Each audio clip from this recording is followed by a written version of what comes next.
Hello everyone, how are you doing? I hope that you are doing so very well. Today I'm here to talk to you about all the books that I read in the month of May. But before we get into the books, I got a few other things to talk about. First of all, I am hosting a read-along of Alexander Hamilton by Ron Chernow over the months of June and July. The hashtag for this is Read It All Away. Thank you Max and Liz for helping me come up with that hashtag a few months ago. I've been really wanting to read this and I know I'm gonna have to take my time reading it, so that's why I gave it 2 months. So if you're gonna join in with me, let me know down below. Sorry that I'm getting this out like in the middle of June, so it's kind of late, but we can still do it. I believe in us. Second thing is the kindness challenge. Last month's challenge was to use people's names when you were talking to them. I tried to do this, I didn't do it a lot, but in the comments on the last video, some people addressed that they didn't like that when they were working. So hopefully nobody was made uncomfortable by this exercise, but maybe in the future you can do it as like servers or like people who are really helping you out in a store and not just like rando people. But I think if you've like had a meaningful interaction with someone, I think it's alright to use their name, but maybe not just like when you're checking out at a store and you're just seeing the person for the first time. It might throw them off balance a little bit. For this month's kindness challenge, I am going to challenge you to donate at least $10 to the charity of your choice. For kindness challenges, I try to stay away from things that require a lot of money, just because I know a lot of people don't have that. But seeing as it is summertime in the northern hemisphere, a lot of people are on break from school and you have ways to make money, whether it's by doing chores at home or babysitting or something else. I'm sure that you have a way to make $10. I think you can do it. I'm gonna start off the bat by donating $25 to I Pour Life, probably a little bit more, but $25 to start in honor of my 25th birthday that was on the 7th. If you don't know, I work for I Pour Life. The short of it is that we help people become sustainable, locally and globally. There's a lot more that goes into it. I'll link my video here that I did for Project for Awesome that explains a little bit more of what I Pour Life does, and I will link our website down below, but I really believe in what we do and I want to give back to that. Let me know down below if you are going to donate somewhere and where you will be donating to, and maybe that way we can find some more causes that we really believe in and can get behind. Now that that's done, let's get into the books. I read 8 books this month, which is really surprising for me because I was gone every weekend in May except for one. I went to a wedding, I went to BookCon, and I went to Disney World. Was gone a lot, but still managed to read 8 books. Don't ask me how it's possible because I don't know. I got no ideas, y'all. Yeah, reading all the books. Cool times. So many books I read. I don't know. I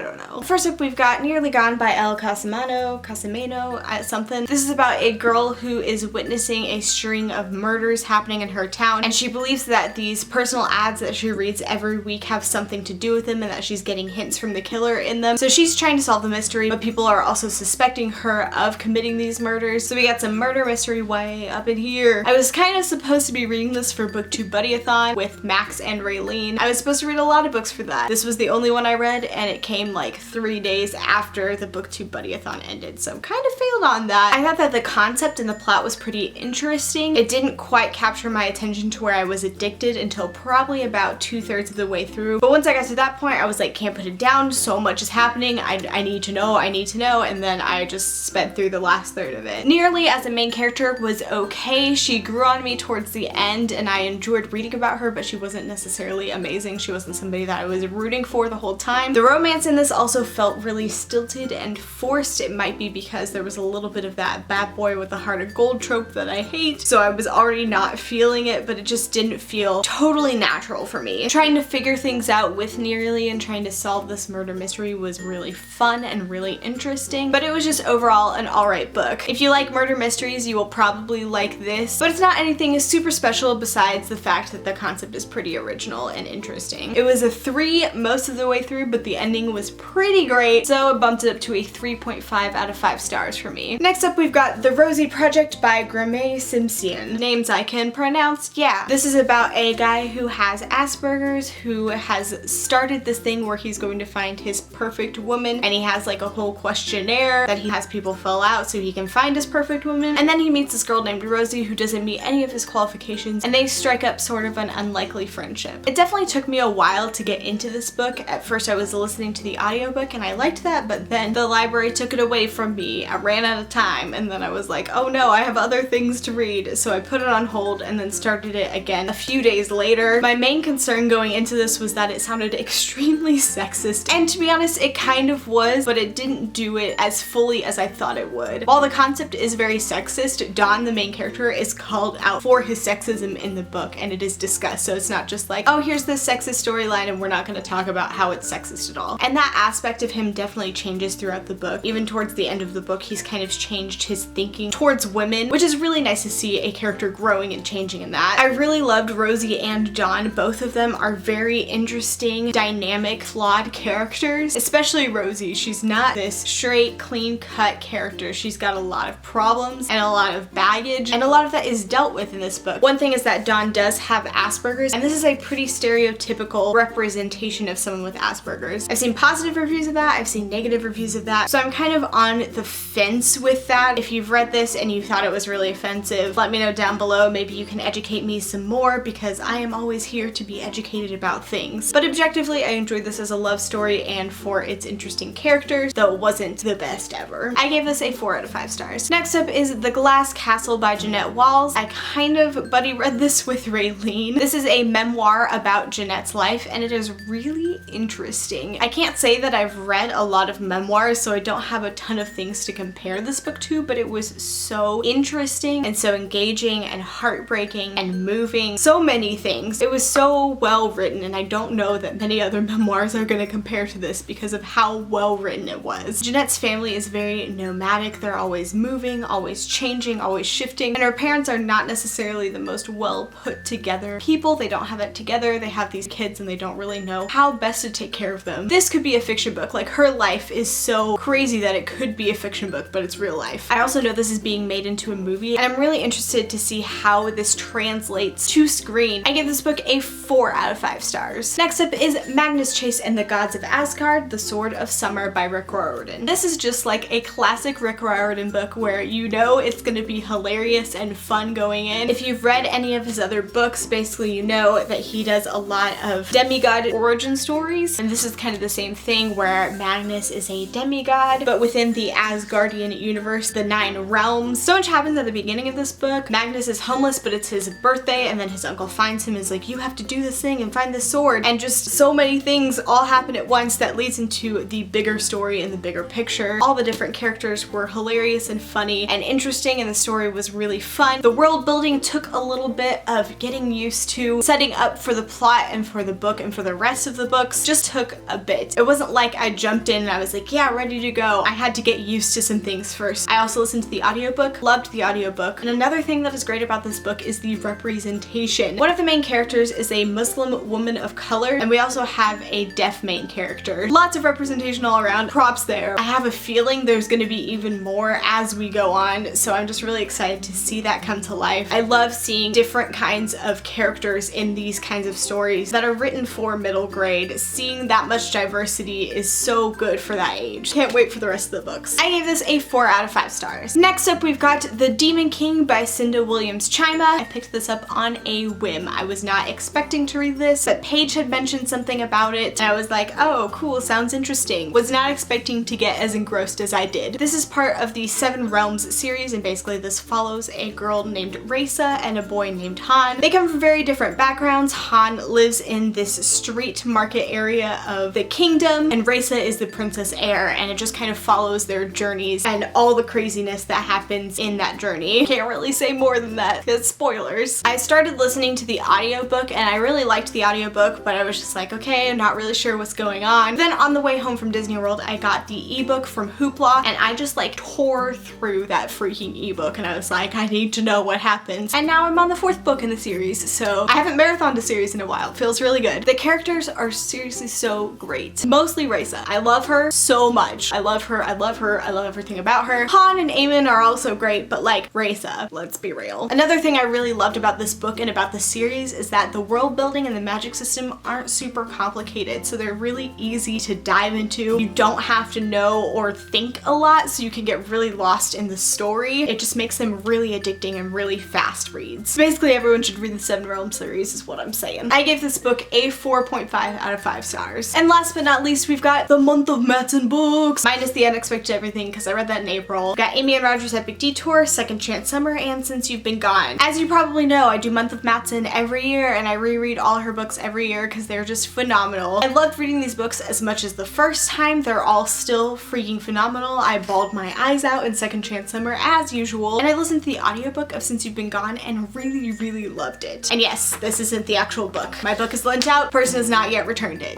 Internal screaming. But seriously, Maureen and Matson's books are perfect summer reads, and if you didn't pick them up for month of Matson, you should this month. I also did an interview with her at BookCon that I've already posted. I will link it here. You should go check it out. All of these got 5 out of 5 stars from me, yet again, always forever. And that's it for my wrap up. I hope that you enjoyed that. Let me know if you have any other questions about the books down below. I will try my best to answer them or tell you feels I didn't talk about in this video. Thank you so much for watching this video, and I'll see you next time. Bye.